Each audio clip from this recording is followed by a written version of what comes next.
Assalamualaikum warahmatullahi wabarakatuh. Pada kesempatan kali ini kita akan belajar tentang tema 1 subtema 3 pembelajaran 1 dan 2, yaitu tentang aku merawat tubuhku. Perhatikan teks berikut ini. Tubuh harus dirawat agar sehat. Kita harus menjaga kebersihan tubuh. Tubuh yang sehat membuat kita semangat. Tubuh yang sakit membuat kita lemah. Merawat tubuh tanda bersyukur kepada Tuhan, ya. Jadi di sini adalah kita harus merawat tubuh kita, ya. Kenapa? Agar tubuh kita bisa terjaga kesehatannya, ya. Jadi kita tidak gampang sakit, tidak gampang lemah, ya. Perhatikan. Di sini ada cara-cara yang bisa kita lakukan, ya, untuk menjaga kesehatan dari tubuh kita, ya. Jadi kesehatan tubuh kita dapat kita jaga dengan beberapa cara yang bisa kita lakukan. Yang pertama adalah yaitu mandi.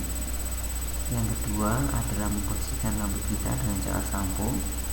Yang ketiga menggosok gigi. Yang keempat menyisir rambut, ya, atau membersihkan rambut kita dengan cara disisir. Ada juga dengan cara membersihkan celah-celah di kuku kita. Yang keempat, yang selanjutnya yaitu membersihkan tangan kita dengan sering mencuci tangannya. Jadi ini kegiatan-kegiatan yang bisa kita lakukan untuk menjaga kesehatan tubuh kita. Selanjutnya, perhatikan di sini, mengapa tubuh kita harus dirawat? Perhatikan. Jadi tangan merupakan sumber dari adalah organ tubuh kita yang paling penting. Kenapa? Karena tangan fungsinya sangat banyak sekali. Namun dari itu tangan itu juga merupakan banyak sekali kuman yang ada di sana, ya. Jadi kuman itu bisa berada di jari kita, di kuku kita, ya, di celah-celah jari kita. Itu adalah kuman, bisa tinggal di sana, ya. Perhatikan, kuman ada di mana-mana. Kuman ada di ujung jari, ada di sela-sela kaki. Kuman membuat kita sakit. Kita harus mengusirnya. Bagaimana caranya? Kita harus merawat tubuh agar bersih selalu. Jadi kuman yang ada di tangan kita agar tidak berkembang dengan baik, agar bisa hilang, maka dengan cara mencuci tangan dengan rajin, ya. Jadi itu adalah cara untuk membersihkan tubuh kita. Salah satunya yaitu membersihkan tangan. Kan?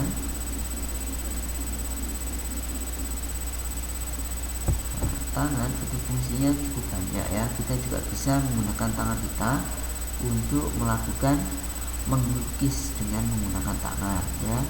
Tapi perlu ingat, ya, ketika kita melukis dengan tangan, otomatis tangan kita menjadi kotor. Tapi jangan khawatir, tangan yang kotor itu kita bisa membersihkannya dan merawatnya dengan cara apa? Yaitu dengan cara mencuci tangan, ya. Perhatikan bagaimana cara membuat lukisan dengan menggunakan tangan. Perhatikan alat yang kita butuhkan. Yang pertama adalah cat warna, lalu ada namanya kanvas. Kanvas di sini bisa berupa kertas folio atau berupa kain, bisa, ya. Caranya gimana? Nanti tangan kita celupkan atau kita kasih warna. Setelah itu nanti kita bisa melukis dengan menggunakan tangan kita, ya. Jadi itu adalah cara melukis dengan menggunakan tangan, ya. Jadi semacam ini, ya. Kalian bisa praktekkan sendiri di rumah untuk melakukan melukis dengan menggunakan tangan, ya. Usahakan cat yang digunakan dan kertas yang digunakan, ya, itu aman bagi tubuh kita dan bisa hilang, ya. Jadi jangan menggunakan cat yang permanen sehingga nanti sulit untuk dihilangkan, ya. Cara membersihkan tangan, perhatikan gambar, ya. Cara membersihkan tangan, ya, setelah kita menggunakan tangan kita untuk melukis, cara membersihkan tangan yaitu dengan menggunakan mencuci tangan dengan baik. Di sini ada 12 langkah cara mencuci tangan. Diperhatikan, nanti bisa dipraktekkan, ya. Yang pertama adalah tambahkan air, ya. Jadi sebelum mencuci kita kasih air dulu tangan kita. Yang kedua, tuangkan sabun. Jadi setelah dikasih air baru dikasih sabun, ya. setelah tidak bisa pun gosok telapak tangan ya. Jadi menggosok telapak tangan bagian dalam ya, itu kita gosok. Yang keempat, gosok punggung tangan. Jadi setelah bagian telapak, selanjutnya bagian punggung. Yang kelima, gosok jari-jari kita ya. Jadi jari-jari kita dibersihkan semacam ini caranya ya.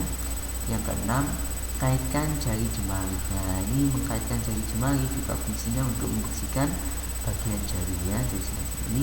Yang ketujuh, gosok ibu jari ya. Ini menggosok ibu jari secara bergantian semacam ini ya. Yang kedelapan, gosoklah ujung jari. Nah, ujung jari digosokkan semacam ini ya. Jadi digosokkan di telapak tangan kita ya secara bergantian. Jari kanan terlebih dahulu, setelah jari kan bagian kiri ya. Selanjutnya bilas dengan air. Jadi bilas dengan air yang bersih, dengan air yang mengalir. Yang ke-10, lap memakai handuk. Nah, ini kita bersihkan sisa-sisa airnya ya, kita bersihkan dengan menggunakan handuk. Selanjutnya tutup keran air. Nah, setelah dipakai kita tutup keran airnya. Yang ke-12, tangan bersih bebas kuman. Jadi ini adalah 12 langkah untuk membersihkan tangan kita sehingga bebas dari kuman ya. Selanjutnya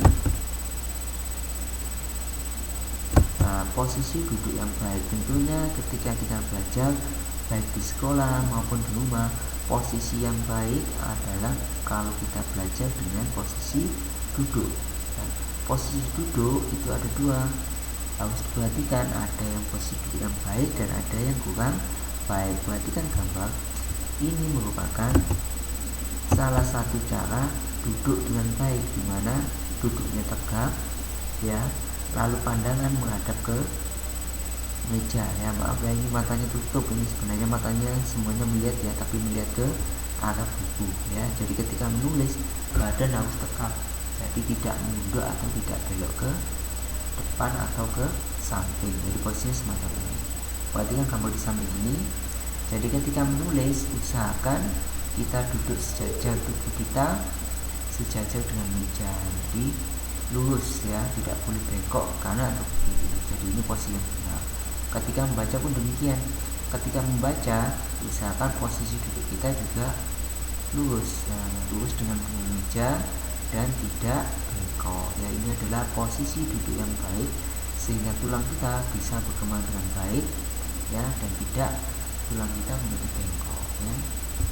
Dan itu adalah cara untuk duduk dengan baik ketika menulis maupun membaca ya.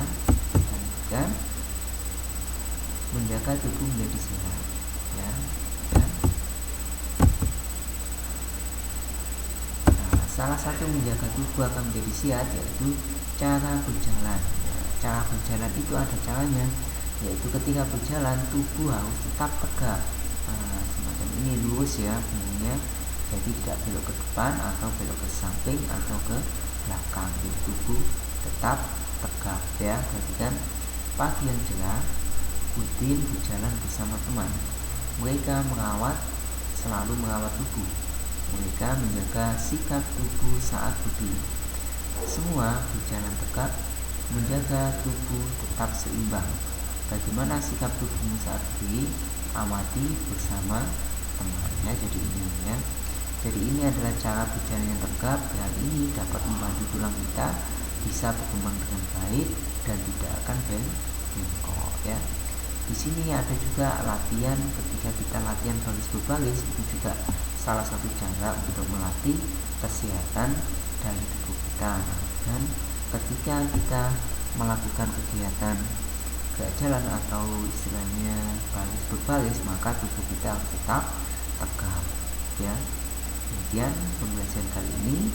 Saya harap nanti di bukunya diperhatikan ya, nanti dengan bantuan ustadz atau dengan bantuan orang tua kalian di rumah, kalian bisa mengerjakan latihan yang ada di bukunya ya. Demikian pertemuan kali ini, saya sampaikan terima kasih. Assalamualaikum warahmatullahi wabarakatuh.